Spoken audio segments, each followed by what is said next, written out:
जय हिंद. मी Kiran Sonawane. Officers career अकॅडमीच्या social media प्लॅटफॉर्मवरती पुन्हा एकदा आपलं सगळ्यांचं स्वागत आहे. नेहमीप्रमाणेच मी या अगोदरही सांगितलं होतं की OCA ची ही यशस्वी गाथा आहे, ज्यामध्ये भारतीय सशस्त्र सेना दलात आपली सेवा बजावण्यासाठी आतुरात मेहनत करणारे विद्यार्थी आणि त्याच्या पालकांची आपण यशोगाथा आपल्या चॅनलवरती अपलोडित करत आहोत. तुमचा सहयोग खूप महत्वाचा आहे. आज पुन्हा अजून एक नवीन पालकांना भेटायला आलो आहोत. मी या अगोदरही सांगितलं होतं, राज शिंदे. तो नुकताच इंडियन एअरफोर्सची 6 महिन्याची कठोर परिश्रम करून, मेहनत करून, ट्रेनिंग पूर्ण करून आला आहे आणि येणाऱ्या भविष्यासाठी तो कसे प्रयत्न करत आहे, त्याचे पालक काय नियोजन करत आहेत, त्याच्या पालकाने केलेलं कष्ट आणि त्याग याचा आपण त्यांच्याकडूनच जाणून घेणार आहोत प्रवास. चला तर मग भेटूया राजच्या पॅरेंट्सला.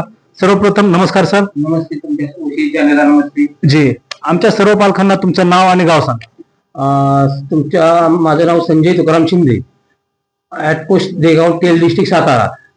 सातारा जिल्ह्यातून आम्ही इथं पुण्यामध्ये आमच्या चिरंजीला OCA मध्ये अकॅडमीमध्ये टाकण्यात 1-2 वर्षापूर्वी त्यांना भरती केलेलं आहे.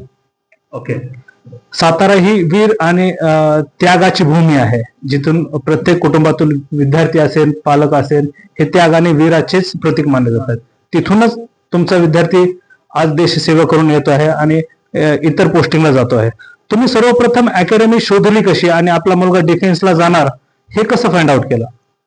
काय झालं, शिक्षण चालू असताना त्याला थोडंसं मी विचारलं की तुला कुठल्या गोष्टीत करिअर करायचे. मग ते तुम्ही NDA करणार आहे, MPC, UPC किंवा आणि कुठल्या परीक्षा देता येईल. तर थोडंसं शिक्षणानंतर त्याचे मित्र म्हणा किंवा ही NDA जास्त ह्याच्यामध्ये होते. मग तो मला वैयक्तिक बोलला की मला NDA मधूनच करिअर करायचं आहे. चालेल म्हटलं. मग त्याच्यानंतर त्याचे एक मित्र इथं होता पहिला आपल्या अकॅडमीमध्ये. तर तो मला म्हणला असा असा माझा मित्र पुण्याला आहे, आपण तिकडे हे करूया. म्हटलं चालेल. मग आम्ही इथं पहिल्यांदा व्हिजिट द्यायला आलो. आमचे बारके बंधू फौजमध्ये रिटायर आहेत, ते, मी आणि स्वतः आमचा मुलगा. त्याच्यानंतर इथं आलं, इथे सर्व व्यवस्था बघितली, वरती रूम वगैरे दाखवल्या आम्हाला त्यावेळेस, तुमची फी वगैरे कधी सगळं समजून सांगितलं. आणि त्याच्यानंतर फायनल त्यालाच विचारलं, कारण करणारा कोण आहे, तो आहे. त्याची जर मनापासून इच्छाच आहे तरच ते तो करणार आहे. आम्ही नुसतं अकॅडमीमध्ये भरती करणे आणि ते त्याचा काय उपयोग नाही. मग तो म्हटला नाही, मला इथंच करायचं फायनल, अकॅडमी जॉईन करायची आणि मी NDA मध्ये म्हणजे NDA मध्येच हे करणार आहे. मग नंतर इथली फी वगैरे भरून त्याला इथं जॉईन केला. जॉईन केल्यानंतर त्याचे 11वी 12वी इथं झाली. 12वी नंतर त्यानं परीक्षा त्याच्या ह्याच्यात असताना 2 NDAच्या परीक्षा दिल्या होत्या. म्हणजे ह्या एअरपोर्टच्या परीक्षेच्या अगोदर 3-4 महिन्यापूर्वी आणि त्याच्या अगोदर अशा. ते निकाल NDAचं काय त्या म्हणजे जरा थोडंसं टप होतं. मला म्हणला पप्पा मग मी एअरफोर्स घेतो. एअरफोर्स मध्ये बी बऱ्यापैकी चांगलं रिझन आहे. म्हटलं चालेल, तुझी जर ह्याची मनापासून इच्छा आहे, मला तर त्या क्षेत्रातलं माहिती नव्हतं. नाही म्हणलं मी ते घेणार. मग त्यानं ते इथून तुमचे जे सर आहे त्याने त्यांना गायडन्स केला. अशा पद्धतीचे फॉर्म सुटणार आहेत, ह्या तारखेला निघणार आहेत, असं सगळं. आणि शेवटच्या ह्याच्या वेळेस तर मला वाटतं तुम्हीच ह्याला होता मुंबईमध्ये ह्याच्यासाठी भरतीचे.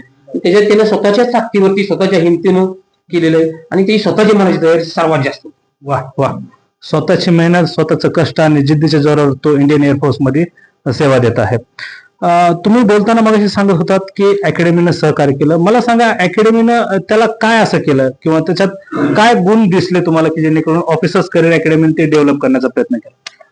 त्याचे जे शिक्षण आहे, म्हणजे एअरफोर्सचं जे वेगळं शिक्षण आहे, तुमचं 10वीच्या नंतर जे शिक्षण आहे 11वी-12वी हे वेगळं आलं. आणि एअरफोर्सचं जे लागणारं शिक्षण आहे किंवा इथं तुमचं ट्रेनिंग देणे किंवा इंटरव्ह्यूचे सगळे त्याचे सराव करून घेणे, त्या बाकीच्या गोष्टी त्याच्या ह्या अकॅडमीने पूर्ण करून घेतलेल्या आहेत. जर त्या गोष्टी तिकडे असतात सातारमध्ये किंवा आमच्या, तर ते सक्सेस नसते झाल्या.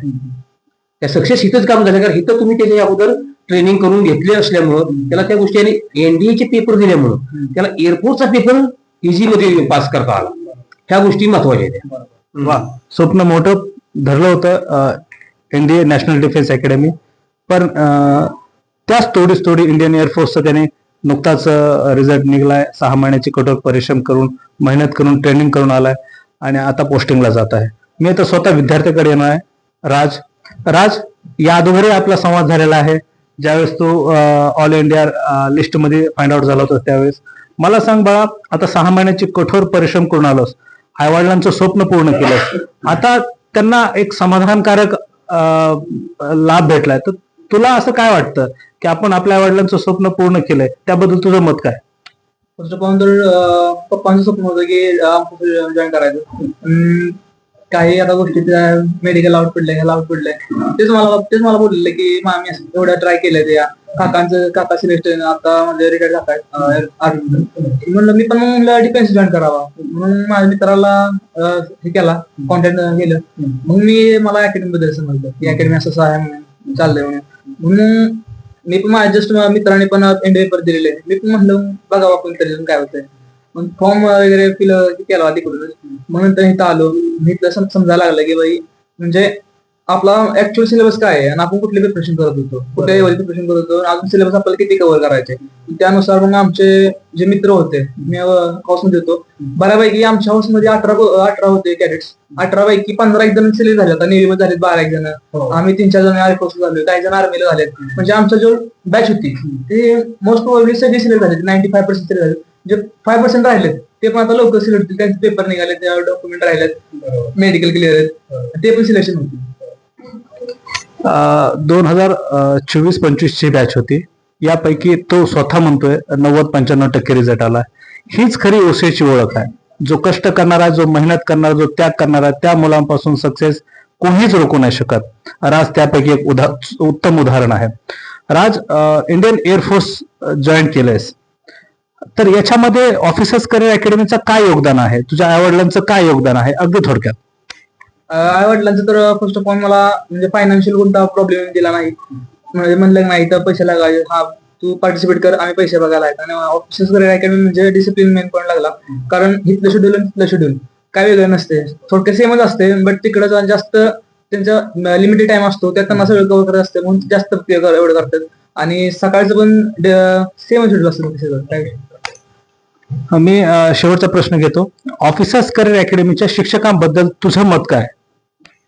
तुझं पण सगळे शिक्षक चांगले आहेत, कारण त्यांचं शिकवण्याची हे असते पद्धत, ते मला आवडली. कृष्ण सरांची, अभिषेक सरांची, जेवढे बाजून सर झाले, टीचिंग स्टाफ म्हणून टीचिंग स्टाफ सगळे सपोर्टिव्ह होता, स्टाफ सगळे मॅम पण सपोर्टिव्ह होत्या, डायरेक्टर सर पण सपोर्टिव्ह होते, कोणत्या गोष्टीला असं नाही म्हणत नव्हते. बरोबर तुम्हाला कुठल्या स्टडीला पाहिजे, कोणती गोष्ट पाहिजे ते लगेच म्हणजे प्रोव्हाइड, असं नाही की लगेच प्रोव्हाइड, कारण एवढी मुलं येते, थोडा तर वेळ लागणार पण प्रोव्हाइड व्हायच्याच. खूप छान. बोलता बोलता राजनं ऑफिसर्स करिअर अकॅडमीच्या शिक्षकांचा आणि इतर स्टाफचं आभार मानले किंवा त्यांचं गुणगान गायलं, पण याच्यामध्ये त्यांनी स्वतःची केलेली मेहनत, त्याच्या आईवडिलांनी केलं त्याग, हे सगळ्यात महत्वाचं आहे. आम्ही पार्ट असतो, प्रत्येक सक्सेसफुली विद्यार्थ्याच्या साईड बॅकग्राऊंड पार्ट्स असतो, पण इंडिव्हिज्युअली ग्राउंडवरती तो स्वतः मेहनत करतो, कष्ट घेतो आणि ते येणाऱ्या दिवसात रिझल्ट देतो. मी पुन्हा एकदा थांबतोय. ऑफिसर्स करिअर अकॅडमीच्या सगळ्या व्ह्युअर्सला मी विनंती करेल की आमचं चॅनल सबस्क्राईब करा आणि शेअर आयकॉन बटन दाबा. पुन्हा एकदा शिंदे परिवाराला खूप खूप शुभेच्छा आणि राजला भविष्यासाठी खूप शुभेच्छा. धन्यवाद. जय हिंद.